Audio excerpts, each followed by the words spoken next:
A escola representa uma principal ferramenta de socialização. É um intermédio entre indivíduo e sociedade, onde a linguagem, o agir, o pensar e o sentir são internalizados. A compreensão desse fenômeno se faz extremamente importante ao falarmos de adolescência e ensino médio, porque a escola, para além dos conhecimentos formais e científicos, aborda também fatores reflexivos e críticos da sociedade, suas possíveis mudanças, construções afetivas, relacionais e criativas. O psicólogo escolar deve se concentrar em potencializar o indivíduo e não fragmentar ou mudar comportamentos para que se encaixe em um padrão. Deve realizar intervenções que levem em conta as influências socioculturais na constituição do psiquismo humano. É na adolescência que variáveis subjetivas profissionais, familiares, políticas, culturais, sexuais e etc. deixam de ser subjacente. Portanto, a psicologia escolar deve visar a relação da escola com a sociedade como uma arena onde conflitos e rupturas fornecem férteis espaços de transformações. Dessa forma, contribuindo com a subjetividade dos que permeiam a sociedade escolar. Lei 13.935. No ano de 2020, o Congresso Nacional aprovou a Lei 13.935, que determina a presença do psicólogo e servidores sociais nas redes públicas de educação básica, com o objetivo de oferecer suporte psicológico para os alunos, pais e professores, visando a promoção do bem-estar emocional e da saúde mental de toda a comunidade escolar.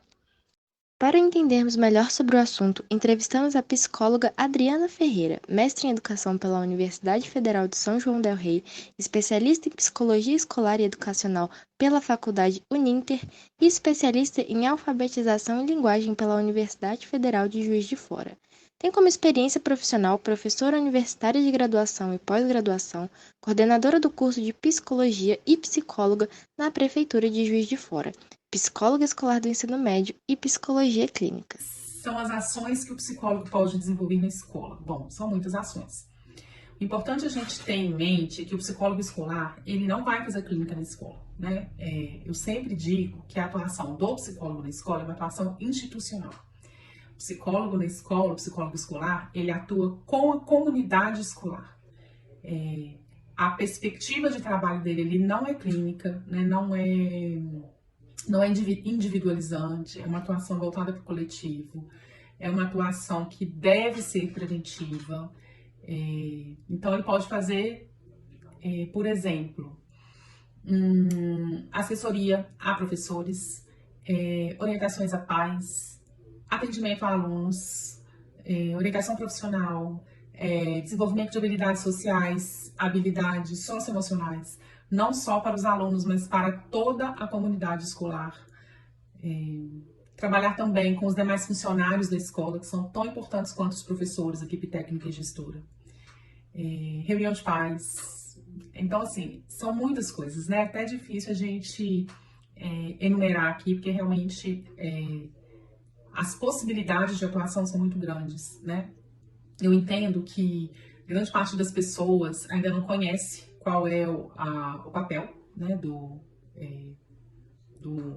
psicólogo escolar na escola, porque o que se conhece, né, de uma forma geral, é a atuação clínica. O que a escola espera do psicólogo escolar quando a gente chega lá é que a gente atue, né, de forma clínica, que a gente atenda, que a gente marque horário, que a gente tenha agenda, né, para fazer atendimento aos alunos, né? Quando a gente chega na escola para propor qualquer tipo de projeto, qualquer tipo de trabalho, de intervenção, a primeira coisa que a gestão fala, né? Ou que os professores falam, ai, que ótimo que você está aqui. Tem uma turma de alunos, a turma tal, que precisa muito, né?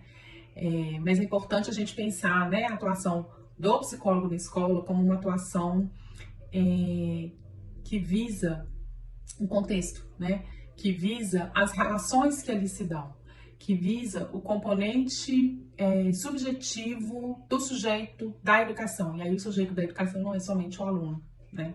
Sim, os professores, principalmente os professores, a família e toda a comunidade escolar. Então a gente pode atuar assessorando a gestão, elaboração de projeto político-pedagógico, né? Elaboração e avaliação de projeto político-pedagógico, conselho de classe, né? E tantas outras atividades. Eu sempre gosto de dizer que a nossa atuação ela deve partir do professor, né? E depois a família, e depois o aluno. E a atuação, ela deve ser contínua dentro da escola. Se eu tenho uma turma, ou algumas turmas, que vamos supor aí que tem um alto índice de bullying na escola. Esse tema tem que ser um tema trabalhado de forma contínua, a longo prazo, com um projeto, com uma forma de trabalho que envolva toda a comunidade escolar, né? Não adianta eu trabalhar só com a turma que está manifestando aquele problema, ou só com as turmas que estejam manifestando aquele problema. Tem que ser um projeto que tenha uma culminância para toda a comunidade escolar. E aí a gente utilizar a nossa criatividade, fazer uso de recursos que sejam atrativos para os alunos. Então, sei lá, uma produção de uma música sobre o bullying, trabalhar a partir de filmes, de posts no Instagram, né? Hoje a gente tem aí as redes sociais, né? Então, todo mundo, né? Assim, os adolescentes no momento, né? Tem uma afinidade muito grande com as redes sociais. Então, trabalhar a partir de fotografia, assim, usar da nossa criatividade, nossa imaginação, publicizar isso na escola, utilizar os murais da escola, colocar informação, né, sobre o bullying, sobre o que as pessoas estão refletindo. Vamos supor, sei lá, concurso de redação, vamos escrever um texto sobre o bullying, né, fazer com que os alunos pensem, reflitam sobre aquilo. É o seguinte, quando eu digo assim, que o psicólogo escolar deve trabalhar principalmente com os professores. Eu não estou dizendo que não é para trabalhar com os alunos, né? Que só é para trabalhar com o professor, que só o professor importa, não é nada disso, né? Mas se um determinado professor me procura para falar de um determinado aluno com quem ele está tendo dificuldade, ou de uma determinada turma com quem ele está tendo dificuldade, e eu vou lá e trabalhar só com a turma, é uma atuação possível? Né? Eu vou lá, penso, né, um trabalho a ser feito, um projeto com alguns encontros, né, trabalho determinada questão e ok. Mas não é um trabalho efetivo. Por quê? Eu preciso trabalhar com esse professor, eu preciso orientar esse professor, eu preciso construir com ele estratégias para poder lidar com essa turma ou com esse aluno. Eu preciso ouvir esse professor. Quais são as dificuldades que ele está enfrentando? O que ele já tentou? O que deu certo? O que não deu? O que ele pode tentar ainda, né? O que está dentro dos recursos e das possibilidades dele fazer com aquela turma, né? E quando eu faço isso, eu estou instrumentalizando esse professor a atuar com aquela turma que ele está tendo maior dificuldade, ou com aquele aluno, mas também com outras turmas, né? Que ele venha a trabalhar, que ele também trabalhe.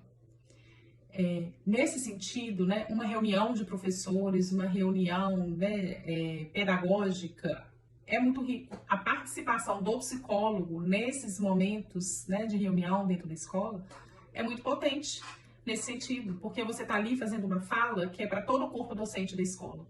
Que mesmo que naquele momento determinado professor não esteja passando por aquela dificuldade, pode ser que futuramente ele venha passar e ele vai lembrar daquele momento como um momento importante dentro da rotina dele, né? Então, e aí é um momento de troca de experiências, né? Do grupo de professores juntos conseguirem encontrar uma alternativa viável, né? De enfrentamento daquela situação problema, né? E isso é de uma riqueza, assim, sem tamanho. Outro ponto importante da gente pensar, né? Quando a gente fala lá dessa contraposição do excesso de pressão, do sucesso acadêmico e da saúde mental, é pensar o seguinte. Primeiro, é necessária orientação da família, né? Também, trazer essa família para conversar, né? Como que eu vou fazer isso? Um desafio enorme, né? Que as escolas ainda não conseguiram dimensionar aí como trazer mais a família para a escola, como estabelecer esse diálogo aí mais contínuo, né? Enfim, mas isso é um outro problema. Mas a gente precisa também ouvir essa família, né? O que ela pensa sobre isso? Qual que é a prática que ela faz? E orientar, né? Difundir o conhecimento sobre as técnicas de estudo, sobre como o nosso cérebro funciona, né? Sobre, por exemplo, dentro do desenvolvimento daquele aluno, do ponto de vista do desenvolvimento neurobiológico, né? O que ele consegue fazer, o que é possível para ele naquele momento, o que não é, o que é possível incentivar, o que não é, quais são as potencialidades daquele aluno, como trabalhar para desenvolver aquilo, né? Então, trabalhar o professor, instrumentalizar esse professor, a como ele pode atuar com os alunos, né? Quando eu digo assim, diminuir a cobrança, né? Não pressionar tanto, não quer dizer que é deixar livremente, o aluno faça o que ele quiser, entregue se quiser, se fizer tá bom, se não fizer tá também, não é isso. Mas é entender aonde eu posso flexibilizar, aonde eu posso entender mais, humanizar, né? Aonde? Ah, aqui é possível? Então eu vou fazer aqui. Ah, aqui já não é possível, aqui não tem como, então aqui ok, né? Então, trabalhar isso, né? Principalmente no ensino médio, uma pressão muito grande em torno de Enem, né? Então, assim, eu preciso passar, preciso ter uma boa nota. As aulas, né, muitas vezes são direcionadas para preparar o aluno para o Enem e aquela pressão de que ele tem que ir bem no Enem, que ele tem que ter uma boa nota, porque dali ele vai poder, né, fazer lá o curso superior dele, né, o que ele pretende ou o que ele pode, o que é possível para ele naquele momento. Então, já é uma pressão muito grande, né? À medida que a gente vai entrando no ensino médio, primeiro ano, segundo, terceiro, no terceiro ano, então essa pressão ela é muito grande, né? É uma ansiedade muito grande, uma necessidade, né, de ter um bom desempenho, porque, né, se entende que dali vai depender como vai ser a colocação dele para entrar no curso superior ou não, né? E tem muitas famílias que cobram, e cobram às vezes além do considerado adequado, né? E isso influencia. Para fechar, gente, assim, é importante dizer, assim, que o trabalho do psicólogo na escola, ele não é um trabalho fácil. Existem muitas pressões. Nós, como profissionais, temos que ter muita certeza qual que é o nosso lugar lá dentro. O que compete ao psicólogo escolar em termos de atribuições? A serviço de que a gente está trabalhando lá dentro da escola, né? A gente tem que ter isso muito claro pra gente. A gente vai ser pressionado o tempo inteiro, seja pela gestão da escola, seja aí pensando nas escolas públicas pelos gestores, né, municipais e estaduais de educação. Muitas vezes seremos chamados a fazer coisas que a gente não entende como sendo o trabalho do psicólogo escolar, né? E aí é a gente conseguir lidar com essas pressões, né, de como gerenciar isso, como conciliar, né? Porque às vezes, mesmo a gente entendendo que não é o correto, que não é isso que a gente deveria fazer, existem situações que às vezes nos levam, né, a ter que fazer, como é que eu digo, concessões, talvez. Isso é importante, né? Se a gente trabalha numa escola pública, muitas vezes podem faltar recursos de material, né, para fazer as coisas, mas também é importante que a gente use a nossa criatividade, porque tem muita coisa que não é necessário muita coisa para fazer, a gente pode trabalhar com o que a gente tem, né, e tentar construir, né, um lugar, uma rotina possível de atuação, né, dentro da escola, dentro do ensino médio principalmente, né,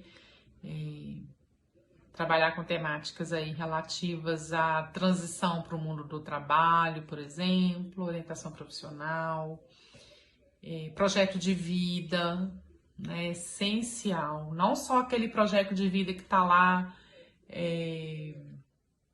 previsto na grade lá do novo ensino médio, né? Mas um trabalho mesmo, conciso, qual que é a palavra? sistematizado, né? Dentro dessa elaboração desse projeto de vida, né? Do que o adolescente quer para a vida dele, né? De entender que nem sempre o que a gente quer é o que é melhor para o aluno. Bom, gente, acho que é isso, né? É um prazer, né, poder falar para vocês um pouquinho. Espero não ter me excedido ou complicado mais que ajudado, né? E me coloco à disposição, tá bom? Agradeço o convite e, né, me coloco aí à disposição para qualquer dúvida, né, que tiverem ao assistir o vídeo, não sei, né? De repente alguma coisa não ficou clara, alguma coisa que tenha passado despercebido, que eu não tenha falado, tá bom? Um abraço a todos.